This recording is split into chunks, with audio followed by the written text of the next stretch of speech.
सभी मसीह भाई बहनों को प्यार भरी जय मसीह की। परमेश्वर की पाक और पवित्र हजूरी में आप सबका स्वागत करते हैं और हमारे पिता परमेश्वर ने अपने वचनों के द्वारा हमें जो आत्मिक खुराक दी है उसके लिए प्रार्थना करते हैं। Hallelujah hallelujah hallelujah hallelujah hallelujah hallelujah hallelujah hallelujah. धन्यवाद धन्यवाद धन्यवाद धन्यवाद धन्यवाद धन्यवाद। पिता पुत्र पवित्र आत्मा, पिता पुत्र पवित्र आत्मा, पिता पुत्र पवित्र आत्मा, सेना के यहोवा परमेश्वर, धरती आकाश के मालिक, आपका शुक्र धन्यवाद हो पिता परमेश्वर। आसमान आपका सिंहासन, धरती आपके पैरों की चौकी है पिता परमेश्वर जी। आप पर दया, आपकी कृपा को मांगते हैं पिता परमेश्वर जी। हम पर खुदाबंद आपने सारी रात हमें संभाल के रखा, सुबह का मीठा दिन दिया पिता परमेश्वर जी। घर परिवार में बना कर रखा, हमें किसी भी भली वस्तु की कोई जरूरत कमी नहीं होने दी पिता परमेश्वर जी। आपका शुक्र धन्यवाद करते हैं पिता, भरपूर करके रजाया पिता परमेश्वर जी। उस समय आपकी वचन का है, आत्मिक खुराक का है पिता परमेश्वर जी, जिसे लेकर हम तृप्त होते हैं पिता परमेश्वर जी। आपकी वचन हमारे जीना का आधार, हमारे राहों की ज्योति है पिता परमेश्वर जी। आपके वचन के द्वारा हम नई राह को पा जाते हैं पिता परमेश्वर जी। आपके वचन हमें नया रास्ता दिखाते हैं पिता परमेश्वर जी। हमारे रुके कामों को पूरा करते हैं, हमें नया होना बताते हैं पिता परमेश्वर जी। पुरानी चीज़ें हम में ख़त्म होती हैं पिता परमेश्वर जी, नई चीज़ें उत्पन्न होती हैं पिता परमेश्वर जी। आपके वचन के द्वारा पिता परमेश्वर जी, आपके वचन के द्वारा बचाए जाते हैं पिता पर। जितने जन आपके हुजूर में बैठे हैं, इस वचन को सुन रहे हैं पिता परमेश्वर जी, ये वचन उनकी जिंदगियों में कार्य करे पिता परमेश्वर। आशीषित फल लेकर आए, प्रार्थना यीशु नासरी के नाम में मांगते हैं, आमीन। हालेलुया। कल आपसे बात हो रही थी कि सब्बत का प्रभु, मतलब सब्बत के दिन हमें क्या करना चाहिए और क्या करना चाहिए, नहीं करना चाहिए। और सब्बत के दिन जो विश्राम का दिन ठहराया गया है, क्या उसमें हम कोई कार्य कर सकते हैं या नहीं कर सकते, इसके लिए आपको बता रही थी। आगे हम जानते हैं, लिखा है 5वीं आयत में, या क्या तुमने व्यवस्था में नहीं पढ़ा कि याजक सब्त के दिन मंदिर में सब्त के दिन की विधि को तोड़ने पर भी निर्दोष ठहरते थे। हालेलुया। अब परमेश्वर हमें यहाँ पर बता रहे हैं, अपने बातों के द्वारा सही चीज़ों को बता रहे हैं परमेश्वर। वो कह रहे हैं कि पहले जो पुरानी व्यवस्थाएं चलती आ रही थी, उसमें कह रहे हैं जो याजक लोग होते थे, जो शास्त्री फरीसी लोग होते थे, जो याजक मंदिरों में होते थे, वो सब्त के दिन जब मंदिर में वो होते थे, याजक जो सब्त के दिन का विश्राम वाले दिन, तो जब जो याजक थे वो खुद ही प्रथाएं बनाते थे और खुद ही नियम बनाते थे, खुद ही उसको तोड़ भी देते थे। तो कह रहे हैं जब वो जो खुद नियम कानून बनाते थे, उनको तोड़ भी देते थे, जब वो निर्दोष ठहरते थे, तो हम क्यों नहीं, और आज के दिन क्यों नहीं। और दाऊद ने जब वो खा लिया तो वो क्यों नहीं, और आज के दिन को तुम क्यों कहते हो कि ये विश्राम का दिन है और विश्राम के दिन में ये काम नहीं कर सकते। जब उस समय पर ये चीज़ें ठीक थी, तो इस समय पर भी ये चीज़ें गलत नहीं हैं।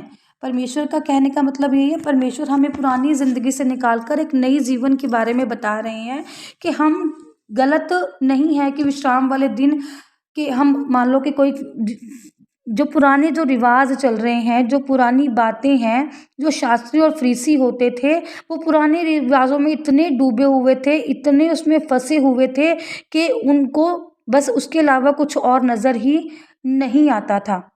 इंसान को इंसान समझते ही नहीं थे। और जबकि परमेश्वर हमें क्या कह रहे हैं कि इंसान को इंसान समझो, इंसान समझना चाहिए। जबकि जो प्रभु है उसने हमें यही कहने के लिए कहा है, हमारे परमेश्वर ने यही कहा है कि इंसानों को समझो और रिवाजों को छोड़ दो। आज भी कई लोग ना मसीही होकर भी अपनी पुरानी बातें छोड़ते नहीं हैं। जैसे मेरी ही सासू माँ है, कहने की बात नहीं, तो वो कह देती हैं कभी कभी कि आज वीरवार है, कपड़े नहीं धोने, बिल्ली है रास्ता काट गई है।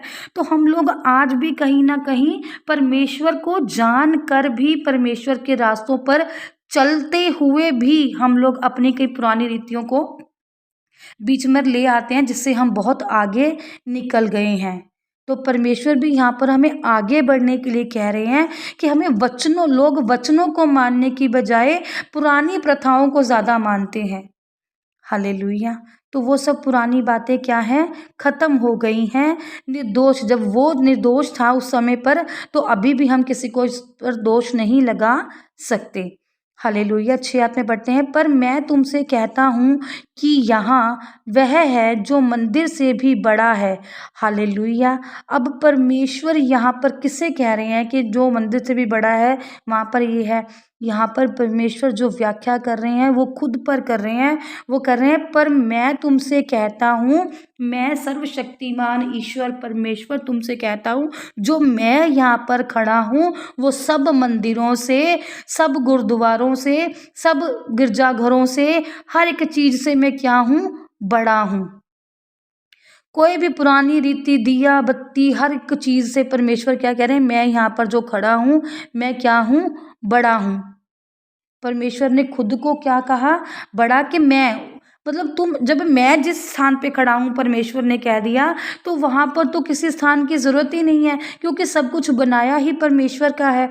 तो क्या सही और क्या गलत, जहाँ पर खुद परमेश्वर विराजमान है, जहाँ पर खुद परमेश्वर खड़े हैं, वहाँ पर सही गलत की तो कोई आशा निराशा रह ही नहीं जाती। हालेलुया।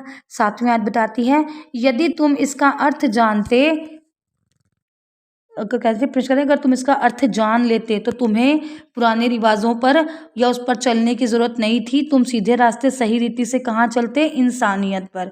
मैं दया से प्रसन्न होता हूँ, परमेश्वर कह रहे हैं, अगर तुम इसका अर्थ जानते तो मैं, परमेश्वर कह रहे हैं, मैं किससे प्रसन्न होता हूँ। अगर तुम्हें कभी उपासना करनी पड़े ना, अगर मुझे प्रसन्न करना पड़े, तो मेरे आगे घी का दीपक मत जलाना, मुझे नोट मत देना, बस मेरे लिए क्या, मुझसे क्या करना, प्रार्थना करना, और लोगों पर, गरीबों पर, और जो ज़रूरतमंद हैं उन पर क्या करना, दया करना। क्योंकि मैं, परमेश्वर कह रहे हैं, मैं किससे प्रसन्न होता हूँ, मैं दया से प्रसन्न होता हूँ। हालेलुया। परमेश्वर को बनावटी चीज़ें नहीं चाहिए। तुम्हारे दिया, धूप, महंगे परफ्यूम, इत्र, ये सब परमेश्वर को नहीं चाहिए। परमेश्वर को दीन भावना चाहिए, दया भावना चाहिए। अगर तुम ऐसे होते हो जैसा परमेश्वर चाहते हैं, तो तुम परमेश्वर के पुत्र बन जाते हो। परमेश्वर कह रहे हैं, मैं बलिदान से नहीं, मैं दया से प्रसन्न होता हूँ, बलिदान से नहीं। तुम कितनी ही भेड़ बकरियां चढ़ा लो, मुझे उससे कोई मतलब नहीं है। तुम कितने भी मेरे मंदिरों में, ये गिरजाघरों में आके या भवनों में आकर नोट चढ़ा दो, और तुम्हारे दिल में अगर मैल है तो मुझे उससे खुशी नहीं मिलेगी। मैं दया से प्रसन्न होता हूँ, दीनता से प्रसन्न होता हूँ। हालेलुया।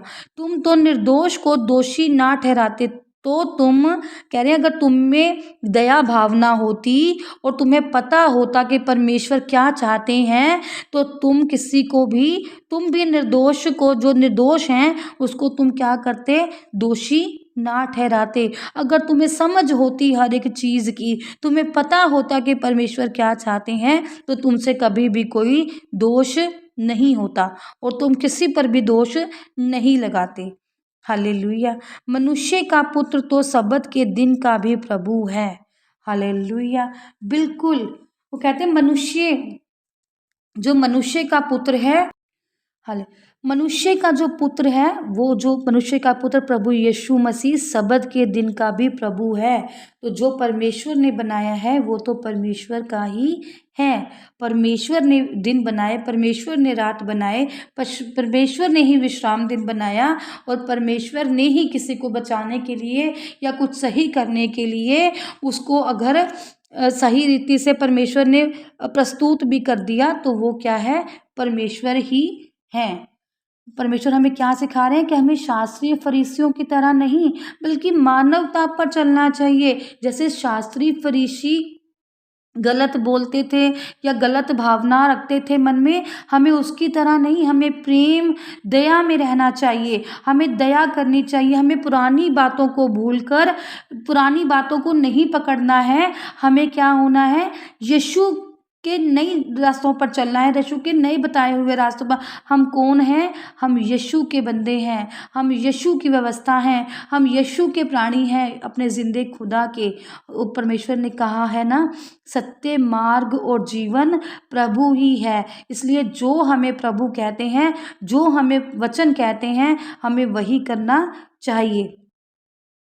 और प्रभु किससे प्रसन्न होते हैं, प्रभु पुरानी व्यवस्था से नहीं, बल्कि हमारे अच्छे व्यवहार से प्रसन्न होते हैं, हमारे दीनता से, हमारे प्रेम करने से प्रभु क्या होते हैं, प्रसन्न होते हैं। सब्त के दिन में भी परमेश्वर ने बहुत कार्य किए थे, कोढ़ी चंगे किए थे, लंगड़े चलाए थे, तो सब्त का दिन भी सबसे उचित माना गया है। और हमें क्या करना है? सबसे प्रेम करना है। परमेश्वर इन वचनों के द्वारा आप सबको ब्लेस करे, आशीषित करे, किसी भी भली वस्तु की आपको कमी ना होने दे। परमेश्वर आप पर दया का सागर उडेलें। परमेश्वर आपको आपके पापों गुनाहों को क्षमा करके आपको नया कर दें। परमेश्वर जितने भी जन आपकी हजूरी में बैठे हैं पिता परमेश्वर, इन पर अपनी दया कृपा बनाए रखो पिता परमेश्वर जी, और सच्चाई से अवगत कराओ पिता परमेश्वर जी।